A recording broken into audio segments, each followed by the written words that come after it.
All right, folks, it's Josh from America reporting in. Things are going pretty bad here, and they're getting worse, but we're gonna do what we can here. Gonna give you some news, and I'm calling this video How to Fight Lessons from a 10-Year Never Trumper. I've been fighting this as a Republican since 2015. Maybe I have some insights to share that will be helpful, maybe not.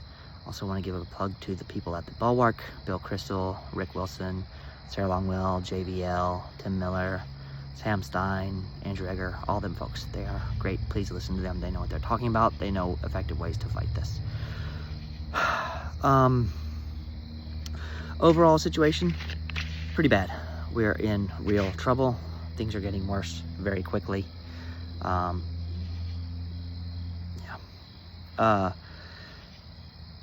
I think he is lashing out because he's getting increasingly cornered and he's failing on so many fronts. That's what he does when he fails. He lashes out and tries to, redeem himself in the assertion of power, but whatever. So, first things first, we're gonna go over some good news, and then we'll go some bad news, and then we'll get to some, things that I think may help in the fight. Good news is that the Federal Appeals Court for the Fourth Circuit ruled against Donald Trump on all of his tariffs. They affirmed a lower court's decision. This will probably go to the Supreme Court. They've got a decent chance of upholding this decision. So we'll see if that happens. If that happens, Donald Trump's going to be in real trouble. It completely neutralizes his ability to wage economic war on the world through tariffs. He, of course, will try to find other ways, but this is a big blow. He is very mad, big mad. He lashed out on Twitter because this is a very bad decision for him, and it negates all of his ability to wield the power of the United States' economic engine against the rest of the world. That's good. Very good. If this is upheld on, appeal to the Supreme Court, which I think they've got till October 14th to appeal, he will have to refund all of the taxes that he has collected from the American people and American consumers in this effort. So this is good. This is unequivocally good news, and he knows that it is terrible for him. That's why he's angry at it. Other good news is something similar happened with his immigration efforts. Another appeals court ruled that he does not have the ability to expedite his fast-track deportation mechanisms. I think it had to do with 600,000 Venezuelans who he removed temporary protected status from. But the real key to this decision is that he can no longer use the fast-track deportation process on any immigrant in the country. He can only use it according to its original scope, which is people at the border who literally crossed the border minutes or hours ago. If the immigrant has been here longer than a couple days, he can no longer use this mechanism to quickly deport them from the country or whatever. So, more good news. That's great. Another thing, grand juries are refusing to indict for the excessive charges that the DOJ is pursuing against resistors and all kinds of folks. So the sandwich thrower in DC who threw a Subway sandwich at a federal agent, who himself was a DOJ employee, by the way, he was charged with a felony by the DOJ, by Jeanine Pirro, who is the U.S. Attorney for DC. They sent 25 heavily armed agents to raid his home and bring him into, to arrest him. He was willing to voluntarily surrender himself, by the way, but they said, no, we're going to come get you. They tried to indict him on a felony, and a grand jury declined to do so. That's great. In our justice system, the people are the deciders. Department of Justice has to convince them. And it's very easy to indict somebody through a grand jury because the DOJ has complete control over the evidence presented at that hearing. And even despite that, the grand jury said, no, we're not going to indict this man for a felony. So they had to bump it down to a misdemeanor charge. How do you like that, Jeanine Pirro? Stick that in your pipe and smoke it. That's not the only case of that happening. Another woman who the DOJ tried to charge with a felony for assaulting a federal officer, that the DOJ failed 3 times to get a felony indictment. They impaneled 3 grand juries to indict her. I don't remember her name, but they failed each time. And this is not the only places that this is happening. So grand juries are refusing to indict, which is a very great and a little bit unexpected development in the resistance. Very good news. I made a list of things here. So, and it's getting dark, so it's hard to read them. More good news is that Iowa, I mentioned this in my last video, an Iowa State Senate seat flipped from a +11 red district to a +10 blue district. It broke the supermajority in the state Senate for Iowa, which means that Iowa Republicans cannot just ram through any piece of legislation they want without Democrat input. It also means that if Democrats take the governor's house in the next election, that the Republicans could not just override any veto that he or she, you know, whatever, made. So this is really good news. It also continues a trend of a previous Senate seat in Iowa being flipped. So this is momentum. It's a trend now. It's not just a one-off, it's a trend. So very, very good news in Iowa. Not only that, Joni Ernst, the senator from Iowa in the U.S. Congress, in the U.S. Senate, is not returning. She's not running for re-election. Great news. She read the writing on the wall. She knows that the atmosphere for the GOP is not good. It's not good at all, and she knew she would lose. This also means that the GOP no longer has the incumbency advantage in Iowa on that seat. So great news. It also puts the Senate into play, the United States Senate into play for Democrats.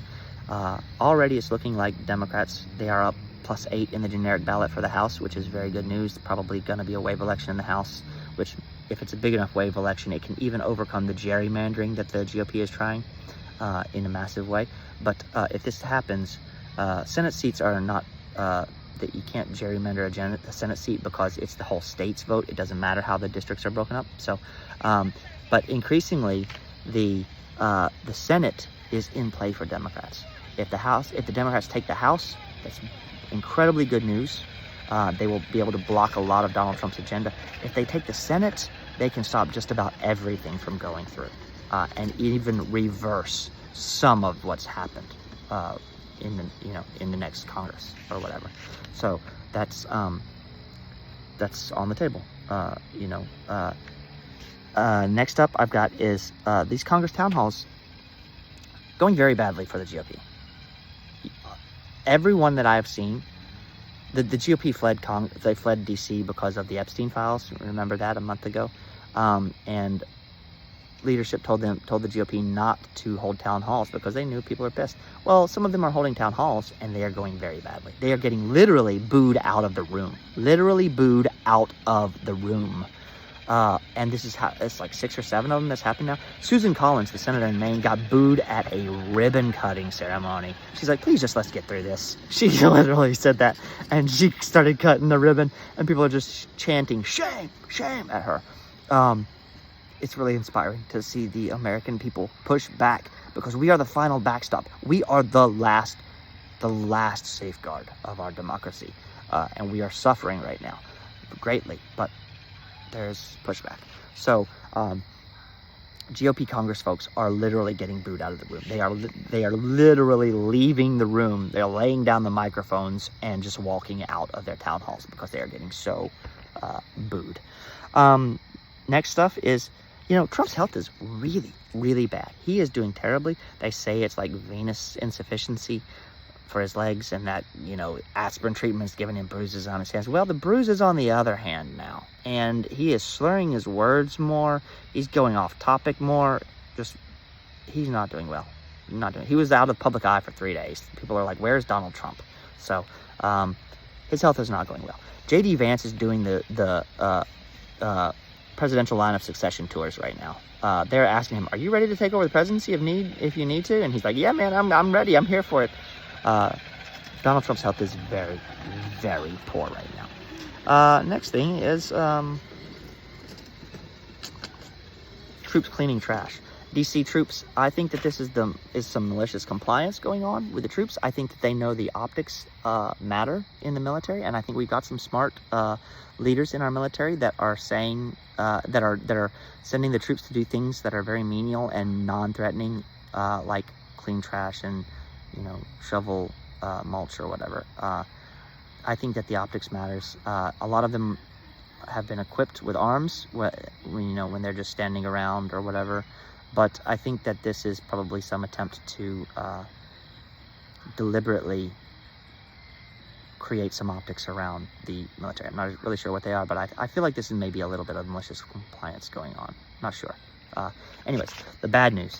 The CDC is getting really gutted. Our CDC is functionally not there. It functionally doesn't exist. Donald Trump has tried to fire Menarez or something, I think is her name. And he doesn't have the authority, so she's taking him to court. She will probably prevail, I think. But in the meantime, a whole rank of leadership has resigned in protest. The entire CDC walked out on the other day to show solidarity. Our CDC is non-functioning right now. This is critical. This is dangerous. COVID is on the upswing. JFK Jr. rescinded COVID vaccine. We don't have approval for COVID vaccine anymore, so you can only get it if you're 65 or older or have a certain medical condition. So we are losing our vaccines as well. So yeah, good job, America. Make America healthy again. Next up on the bad news is the Fed attack. He is trying to undermine the institution of the Fed. He is having a little bit of success there, but also he's having a lot of pushback there. This is another thing that, just like with the trade, the Fed, the independent Fed, is a sacrosanct institution that even a ton of people in the GOP still support. So he's getting pushback on this, but it's causing a lot of havoc, and so we'll see what happens there. I don't know what's going to happen. It's just crazy. What's my last one here? Department of War. They are, he's trying to rename the Department of Defense Department of War. What happened to President of Peace, right? I'm the President of Peace. What happened to that genius? It was all a lie. It was all a lie. Okay, so that's all the good news and the bad news that I have. Here are some tips I have. Fight the fight that you're in, not the fight that you want to be in. Democrats, Chuck Schumer has to go. Hakeem Jeffries has to go. You got to get rid of them. Democrats, I'm sorry. I know I'm not a Democrat, but they are not effective in fighting right now. People like Gavin Newsom, J.B. Pritzker, Wes Moore, AOC, Bernie Sanders, those people are being very, very effective. Support them, support them, support them. You have to fight the fight you're in, not the one you want. Democrats, you're going to have to use a lot more aggressive language. You're going to have to use a lot more aggressive tactics, creative tactics. Fight the fight that you're in, not the one you want to be in. Get real fast. Next up is can't read my stuff because it's getting dark out here. So let's see. Break their information bubble. Gavin Newsom's doing great at this. He's holding a mirror up to Donald Trump's crazy posts, and you see it. Even Fox News is like, "This is crazy. Go be a grown-up." And it's just a great mirror. So keep doing it, Gavin. Keep doing it. You're doing a great job. More Democrats need to do that. Let's see. What else I got here? Take him seriously and literally. Donald Trump is crazy. He says a lot of shit, but he says it because he's thinking about it. And if he's thinking about it, he wants to do it. And right now he's unrestrained, so he's gonna do what he thinks. So take him seriously and literally, for fuck's sake. Next is interrupt his news cycle. He has complete control over the news cycle. He knows how to bust it up and control it. So learn how to get inside of his news cycle. That's a big one.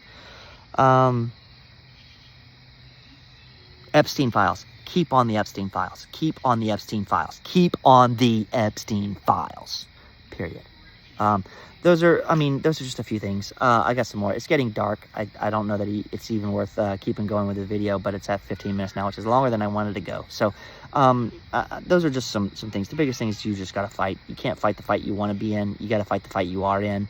And that means you're going to have to start paying attention to new ideas, new leaders, And by golly, you've got to get Chuck Schumer and Hakeem Jeffries out of leadership. They are not cutting mustard right now. So, Democrats, you've got to do it. My party couldn't do it. I'm sorry. These are the lessons that, we've learned over the years. I hope some of this is helpful, but you just have to you have to level up. We're here with you.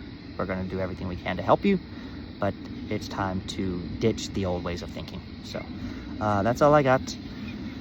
Keep the fight, America. Keep going. We still have a lot of advantages. So, God bless America. See you.